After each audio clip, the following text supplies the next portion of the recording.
Hello, everybody. Thank you for joining us today. My name is Justin DeBadges from AlarmBiller. First and foremost, I want to thank all of our customers out there. We thank you for your business. We appreciate you.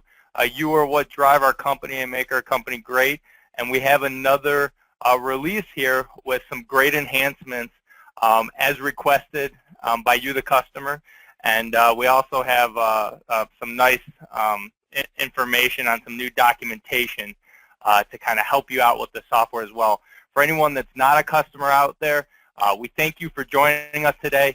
I'll try to keep this as quick as possible, but also cover all the features and functionality that we've added to the software. So with that being said, I'm going to jump right in. This is release 3.3.1. This is being recorded, so you will have this for future use.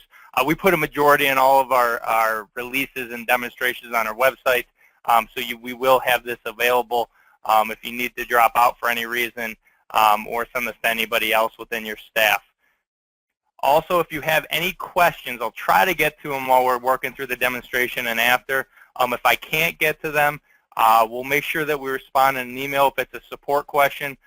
We'll make sure that somebody in support gets a hold of you or myself to go into any of the features with more specific details. Okay. So I'm going to jump right into AlarmBiller now. And I'm directly within a customer profile, so I'm within Erica's.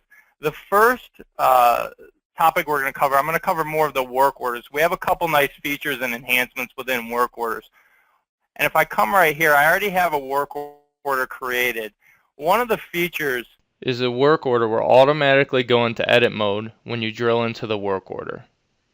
As you know right now, and your technicians probably know while they're in the field, they have to click edit when they go into any work order, and then they'll need to fill in the information. Now, what we've added, anytime a work order is created, if you click on that work order, it'll automatically open up the work order, and it will be in edit mode for you. So you don't have to come up here anymore, select edit, and then come down and fill in the information. It's already going to be edited, so after you put in your information, you'll just click save, and this will save the information in here.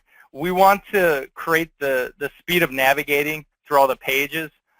We want to make that a lot better by cutting down on some of the steps that you have to access and enter data. So this was one of the nice enhancements asked for by our customers. So anytime you go into the work order, don't worry, you don't have to click edit anymore. It will already be in edit mode for you. Now, another enhancement that we added within here is the description. So when you create a work order and you add this description now will show up in your calendar for the work order for your technicians when you create an appointment. So if I come into here and I create a work order and I create a new appointment for a technician, and your technician's in the field and they log into the application and they drive directly to their calendar and they double click on the ticket, they'll see the work order description. So they don't need to drill into the work order at that point. They'll have the description right there, and they can continue their work and fill out the work order as needed. So this was a nice enhancement asked for by one of our customers that we added in there. Now, a big enhancement that we have is multiple texts are now available when creating appointments for work orders. And I'll describe this because there's a couple situations in which this will come into effect for you. So if I have a new work order created and I click new appointment, within here you put the time in, you can add additional days, and you can select your primary tech. Now my primary technician is going to be Adam. Okay. Now you can also add additional technicians as well. So I'm going to add one additional technician in here, and this is going to be Justin and Adam. I'm going to schedule this not only for today, but I'm going to add some additional days as well. Okay. And so let's just say this is an installation. It's a job that's going to take about 5 days. Okay. I'm going to click Save within here, and we click Update. What this is going to do, it's going to create those 5 appointments for Adam, and it's also going to create a block for our other additional technician, which in this case was Justin. So it's going to have blocked out on Justin's schedule this appointment for this work order as well. Now, this is different than creating 2 appointments. So if I created 2 appointments, one for Adam and then one for Justin, and he was the assigned technician, this is going to be a little bit different. So think of it like this. Let's just say you have 2 technicians, okay, and they're riding in the same truck for a work order. Their time is going to be parallel. So they're going to be leaving the office or from a work order at the same time. They're going to be arriving at the same time, and they're going to be leaving at the same time. You just want labor to be calculated for 1 technician. So Adam, since he's the primary technician, is going to put in the times just 1 time for both of the technicians. Now, if you want to charge the customer for the labor for both the technicians, what you can do is you can create a service level, and I already created one, and this is going to say, I just made one commercial 2 techs. Let's say our base rate for this is going to be $150. That's going to be the trip charge. And let's just say our regular labor for 1 technician is $75 an hour. I just added $150 for both of the technicians. I had the service level. So when the customer sees this on the invoice, it's going to have the service level, it's going to have the service labor listed for the 2 techs, and we'll have the total amount of time accumulated. Now, this is going to be different than if you scheduled an appointment for both of the technicians. Maybe one of the technicians was getting there at 10 a.m., the other technician was going to be there at noon, but you wanted to track both of their times, and you wanted both of those times to accumulate for the total labor. This is going to be different than that. So if I click Save here, I'll let you see what this looks like on the calendar. So I have that saved within here, and we're going to update. And then here are those 2 appointments that are created within here. You can see our primary text, Adam. So Adam's going to be plugging in his times. Justin's not going to be entering in any times, but it is going to block off his calendar, so you're not going to schedule over that. Now within here, when the times are entered in, you can see if I put in the dispatch arrival time, and you can see the work order description, and I click Save. Those times, both of these are going to update for this ticket. And when you're done billing out this work order for the customer for all of these times entered in here, it's going to accumulate for these 4 appointments that are entered in here, and then it's going to look at the service level on how we're going to bill. So if you have any questions on that, we can help you set that up. But the additional tech is a great feature. Like I was talking about, if you have 2 techs going out and they have parallel times, but you just want the times to be tracked for the 1 technician, which would be Adam in this scenario. Now, I'm going to go into the setup, and we added a few features to our automation settings.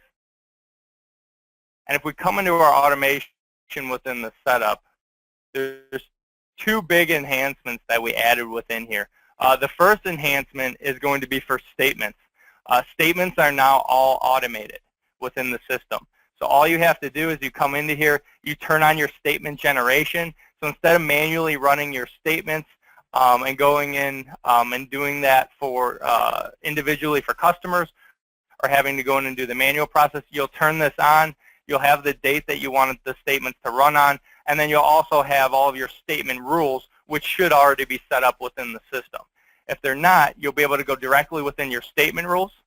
You'll be able to set these statement rules up with your setup. So if a minimum balance of $10, minimum late fee amount is going to be $5. So not only is it going to generate the statements and deliver them to the customers, it's also going to post the late fees to the appropriate customers' accounts as well. Now, based on what bucket the customer is sitting in within their aging bucket, you can have different messages that will be delivered within the statement, and I'll show you this right within here. So here's a statement that was delivered to one of our customers through the automation settings, and if we have this PDF within here, you can see they have a lot of late fees within here. So it has the buckets that they sit in, the total late fee amounts, which were automatically calculated. Now, if the customer, in the setup for the customer, they're set to not receive, you can set them up to receive late receipt and also send the receipt statements. That's the customer here. And here was that, since they're in the over 60 days, your account is delinquent, payment is required to avoid discontinuation of the service. And you can see, since they're in that bucket, that's what's going to be sent to them. Now, also within the automation that we added is a automation summary report. This is a great business report that's going to be sent to whoever you need within the company. And this automation summary report basically will show all the tasks and business summary all within one daily email.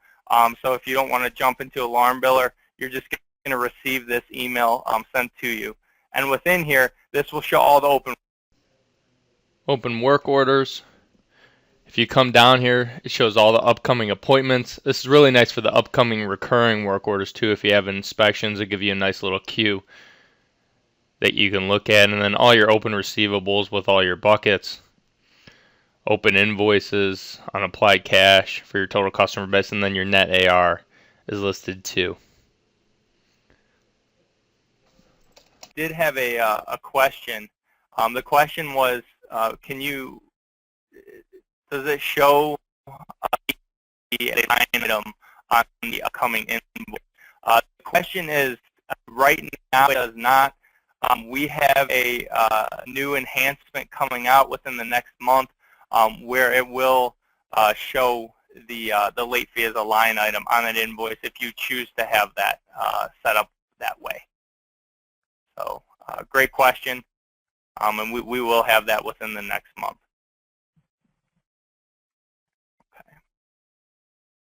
Okay. Now jumping back in where I left off, if I come to the invoices tab, what we added within here is we now have grids and available columns where you can actually add available columns within here where you can put the customer balance. So you can, maybe export all this data to Excel. So if you have an open customer balance with these specific customers that owe you invoices, you can look at now the customer balance. You can see the total amount due and export any of this data to Excel as well. So all of these custom grids and filters are now available within the invoices tab as well. Jumping over to RMR. I know we had this in our last webinar, but I wanted to cover this again. Anytime you generate and you run your recurring invoices, these are logged now within the RMR tab and the generation history. So if you come into here, I can see all of the batches of recurring that were ever generated, and it has the count within here as well. So I can see how many invoices were generated with this, and if I want to see the details for all of these as well, I can plug in and I can view all the details. Now, if you want to export this data to Excel for this batch that was run, it'll send it right to Excel. It's a really nice, clean format within your Excel file for all of your RMR, the total amount that you ran for that specific batch. So not only now can you go to the customer profile and look at all the recurrings that was run for that individual customer, but you also have the batches that are going to be listed within here as well. Receipts that are being sent to the customer.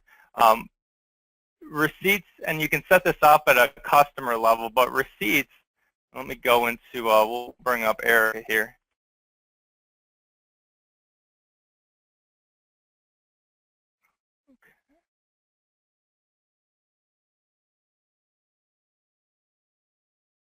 Give me 1 second.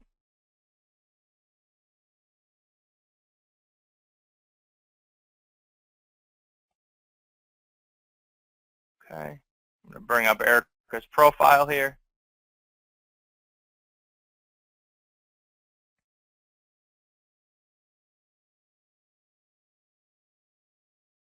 Now, if we go into Erica's profile, not only can we send receipts automatically, if we take a credit card transaction or for an ACH transaction, but if we want to resend a receipt or send a receipt for a check that was sent in, we could come right into here, and now in the Payments tab, you have all of your transactions. If you want to send the receipt, you can just click Deliver Receipt, and it will allow you to print this off or email it to the customer directly now. So if we just want to print this off and take a look at this receipt, we can do that, and that was for a credit card. But if we had a check as well and want to send it a receipt for a check that we received in, we could send that as well to the customer. I'm just going to open up this payment receipt for the credit card, though. Within here, it would have the check number if it was for a check. You can see this was for a MasterCard with the last 4 digits right here. And so this is really nice if a customer asks you to deliver the receipt because they didn't get it or they needed another copy. You can send this to them as well.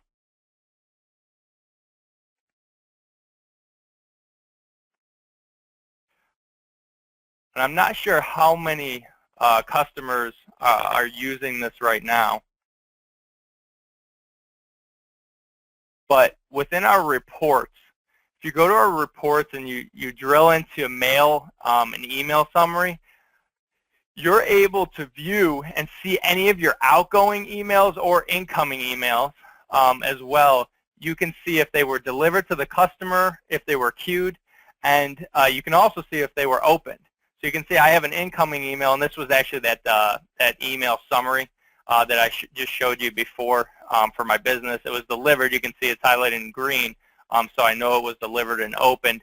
Now within here, if a customer maybe for some reason disputes that, hey, you know, I never got an invoice, that's why I didn't pay, you can come right into here. Not only can you view that the invoice was delivered within the customer information, but you can also come right in here and say, hey, actually the invoice was delivered on 9/28 at 8 a.m.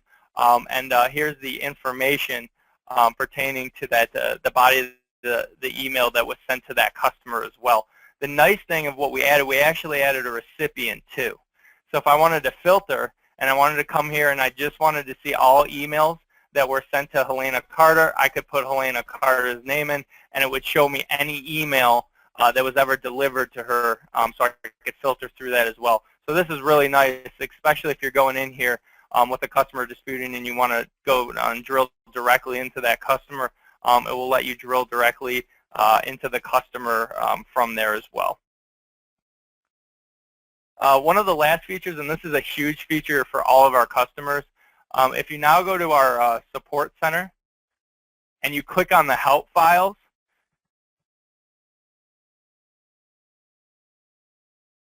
within the help files, we now have online help manual that will cover every aspect, for the most part, of the AlarmBiller application. So if you go into here, if you have any specific questions, you know, maybe one of our support people are tied up, and it's something basic that you just want to go in. You can come directly within here. It's extremely easy to navigate. You can go through any of this information within here and have quick access now to all of this within the setup. Okay.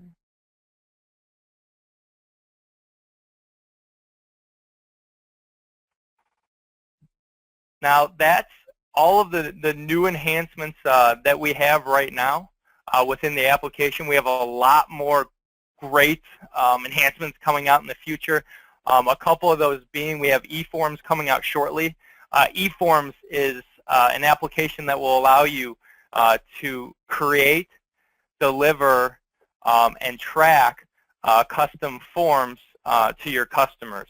So for example, you can use it for inspections, you can use it for custom proposals, you can use it for contracts, and this will all turn those into electronic. So if you're delivering a proposal and an electronic contract, you can actually use your own contracts and turn them into electronic or eForms within this application, and it's all built in. So you don't have to buy an API with how some of these other, like DocuSign and other companies utilize that application. It's all built into our application. So we have that in beta right now. It should be released shortly. We have another release coming out next week. We've got a lot of great feedback from our beta team, so you can look forward to that coming out in the future. I don't have too many questions, so hopefully this was very clear and concise for everyone and no one's confused. Again, this is being recorded, so we will post this to our website. If you have any questions, please just send us an email in. So thank you all for your time. Again, thank you for your business. We appreciate you as a customer, and see you soon.